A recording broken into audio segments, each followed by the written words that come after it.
শোনো, তোমাদেরকে ডাকছি। এই যে বিল্ডিংটা দেখছো, এটা সম্পূর্ণ টাইলস গুলো ফালাই দিয়ে আবার নতুন করে টাইলস করবা। পুরো বিল্ডিং এ চকচক করে একবারে, বুঝছো? এই এখন এটা তুমি করতে পারবা তো? আরে কিন্তু সব ঠিকঠাকই আছে, খুব সুন্দরই আছে, কিন্তু আবার চেঞ্জ করেন কিল্লাই। আর এটা তুমি বুঝবা না, তুমি এত কথা কইও না।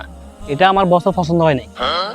বসের পছন্দ হয় নাই। এগুলো যেগুলো সব ঠিক আছে বুঝলাম, কিন্তু এগুলো পছন্দ হয় না। এগুলো সব ফালাই দিমু, আবার নতুন করে করবো। এখন এটা করতে হলে তোমার কত দিতে হবে এটা কো? ঠিক আছে, আরো 40 লাখ দিলে হইব, 40 লাখ দিলে আমি করে দিব। 40 লাখ?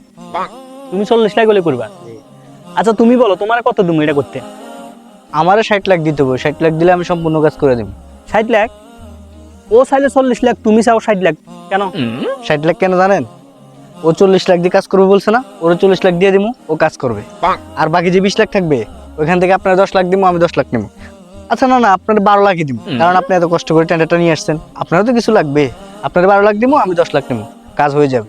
ঠিক আছে? শালার এত বুদ্ধি কই এই মাথায়, হ্যাঁ?